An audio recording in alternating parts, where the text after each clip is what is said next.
Hi, and thank you so much for joining us today on The Print Live. We're discussing whether in Maharashtra, the NCP, Congress, and Shiv Sena can come together despite being what the BJP is calling unnatural allies and form a stable government, if at all a government, considering the kind of differences they've had in the past. The first thing to start off with, of course, is the fact that the Congress is joining hands with the Shiv Sena for the first time. This is a party that they have condemned repeatedly for being Hindutva agenda aligned. They've also said that they're communal in nature. They've taken them on at various different points in time for the kind of politics that they practice, for being too limited in their worldview, for alienating minorities, and never stopping short of actually saying that the kind of politics that they practice is not the same that the Congress aligns with. Now, at a CWC meeting yesterday, this morning as a matter of fact, Sonia Gandhi gave the green signal for an in-principle alliance with the Shiv Sena. Now, NCP and Congress have worked out their differences, is what former Maharashtra. It seems that another round of talks has been held today in Mumbai, and at this very moment, as a matter of fact, all three parties are walking into another conclave to discuss how they will further proceed. Sources have said that the NCP, Congress and Sena are likely to approach the government soon and stake claim to form the government. Now, it's been a month since elections were held in Maharashtra and President's rule was imposed shortly after. The BJP and Shiv Sena alliance had turned very sour and very bitter, and there was a political deadlock after Shiv Sena said that the BJP had decided to offer them half the term of Chief Minister, which is for 2.5 years. But the BJP, however, said that no such concessions had been made when they decided to contest together for the Lok Sabha and the Assembly elections. At this point, both parties have completely, it seems, fallen out, although in politics there is nothing that's ever so certain. But we are inching towards what seems to be an understanding between the Congress, the NCP, and the Shiv Sena. Now, portfolios has been one of the bones of contention in all of the conversations that the three parties have been having, and they've been discussing continuously who will take up what post. Now, Shiv Sena has repeatedly said that all 5 years the Chief Minister will actually come from the Shiv Sena. However, sources in the NCP have also maintained that 2.5 years, that is, the term of the Chief Minister will be shared between Shiv Sena and the NCP. Now, in Congress, there are sources who say that the post of the Speaker of the House will then automatically fall to the Congress because it's a power sharing arrangement. All three parties are coming together with similar kinds of mandates, with Shiv Sena, of course, leading at 56 and NCP not too far behind at 54 MLAs in the state. At this point in time, it seems that some kind of an arrangement may be worked out. The NCP has obviously asked for Uddhav Thackeray to take over the chair of Chief Minister. And at this point in time, there are also differences between NCP and the Congress, because earlier there were discussions where the NCP said that it doesn't matter where one falls, the Speaker will come from the Nationalist Congress Party. In this entire episode, the one person who has emerged completely on top, of course, is NCP Chief Sharad Pawar, who has very deftly maneuvered the situation in Maharashtra.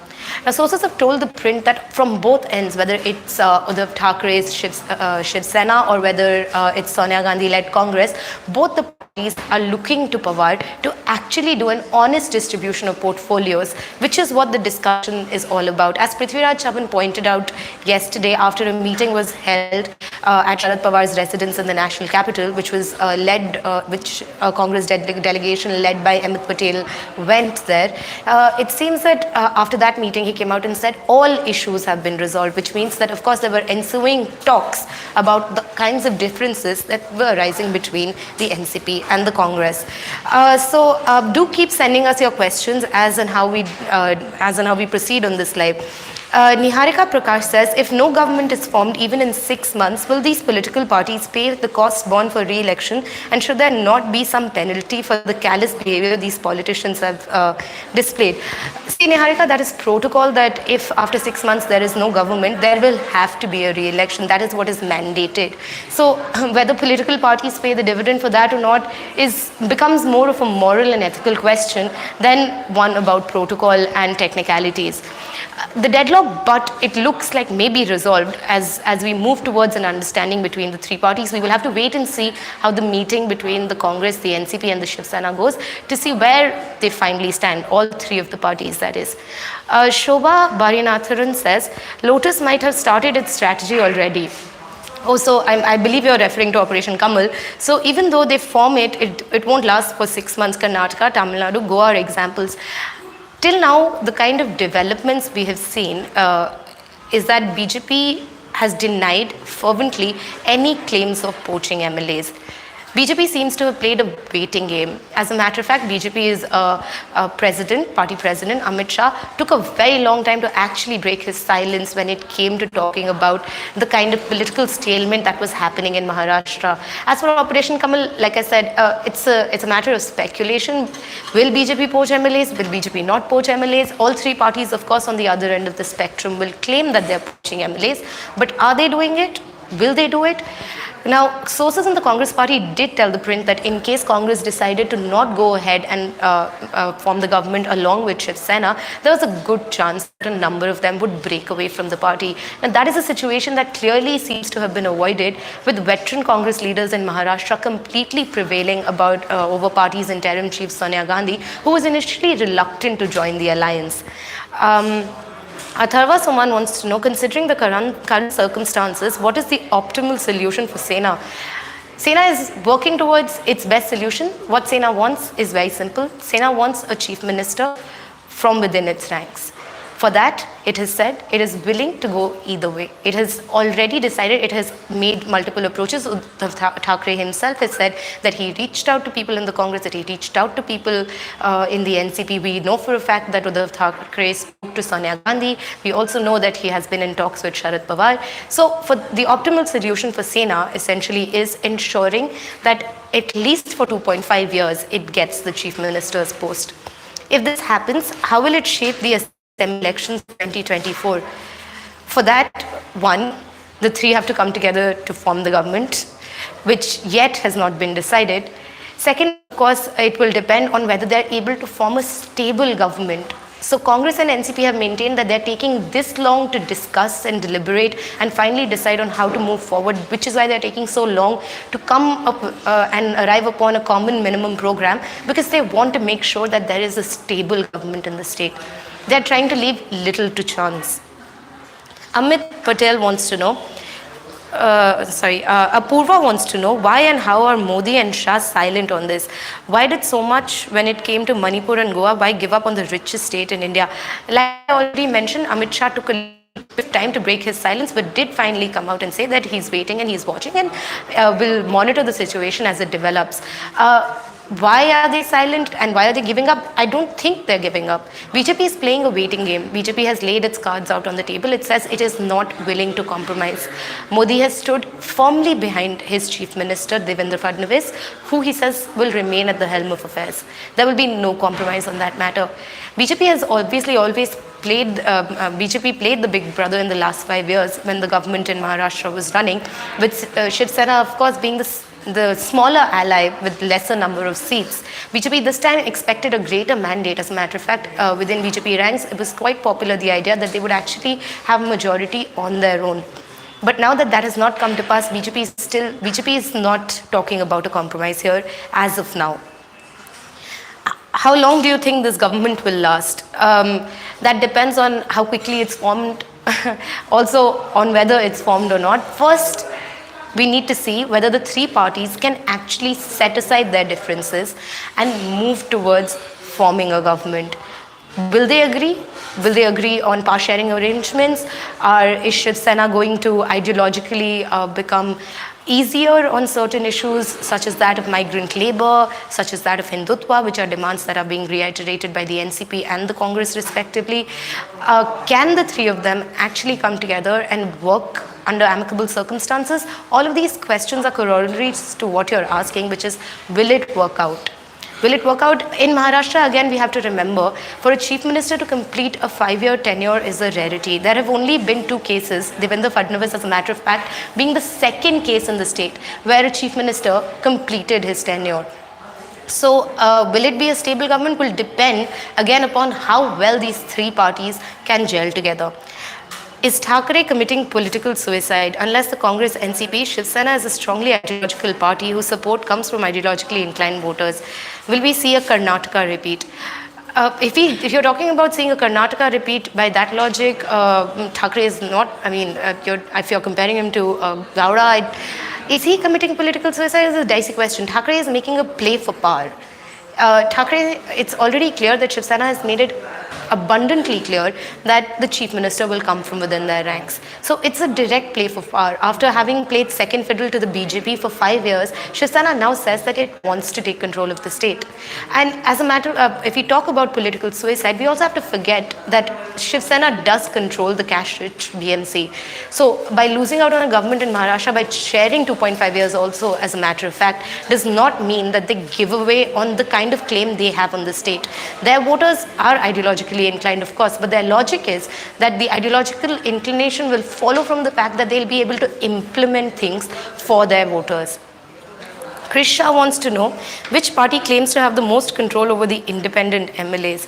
I don't, as of now, no party is approaching independent MLAs, but I do believe it would be the easiest for the BJP to approach them in case that they want to.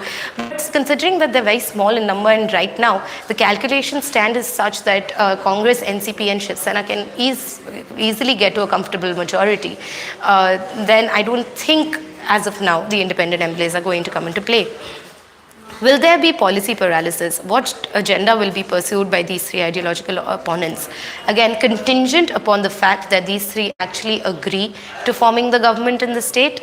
Will there be a possibility of policy paralysis? Coalition governments normally see that there is more debate, which was Congress's initial idea, especially coming from the High Command, that Congress should be a strong opposition. They should support the Sena NCP government from the outside. By doing that, they would have basically kept the two on their toes.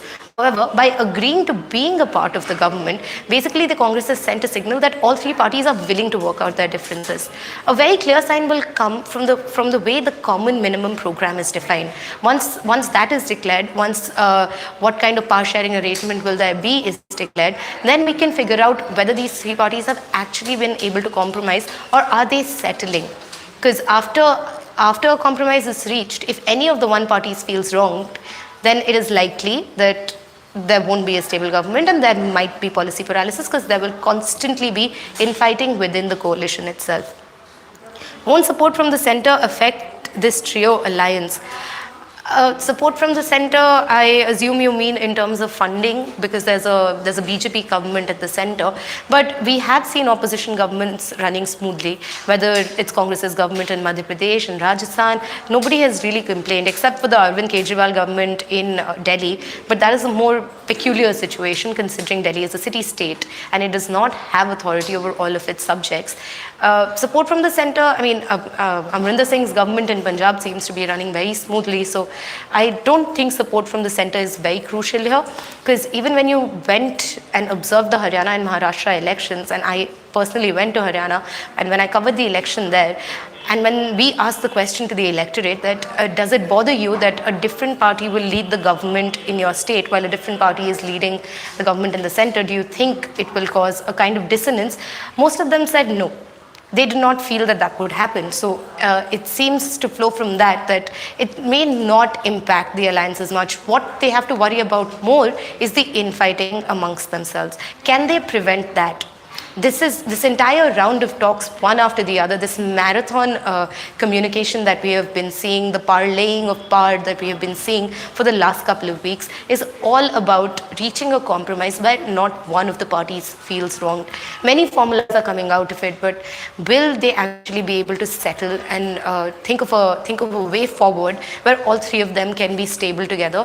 Will hopefully become clear by this evening. Shikhar Agarwal wants to know, is this alliance likely to have a more common sense approach to the climate and ecological crisis, that is, given it is a necessary concern? every government picks and chooses the kind of issues it wants to focus on. But I can tell you for a fact, Shikhar, that Congress interim chief Sonia Gandhi, after she told Maharashtra Congress leaders, there was two clear mandates, as a matter of fact. One was that the Congress party should not be seen fighting over portfolios in the state, and the second mandate was very clear and very simple, that the first crisis that they have to resolve is the farmers' crisis in the state. So from there it follows that perhaps this will also become a major concern. And we have heard Shiv Sena, we have Aditya Thackeray talk about that in the past. So it seems to reason that all three parties will actually work towards it. So at this point, what is clear is the fact that the three parties are saying that at least Congress and NCP have resolved all their issues. And now Congress and NCP, after getting Sonia Gandhi's in principle approval, green signal, complete green light after initial reluctance, have both now gone to meet Shiv Sena with its chief Uddhav Thackeray. Now this meeting has begun. What will follow from it? Will there be a common minimum program that is declared? What all is on the common minimum program, and how finally are they agreeing to share power is what will tell us whether or not they will be able to set aside their differences to form a government in the state. Thank you so much for joining us at ThePrint Live. This is Deeksha Bhardwaj. We hope you'll subscribe to our YouTube channel for more exciting coverage of politics and governance.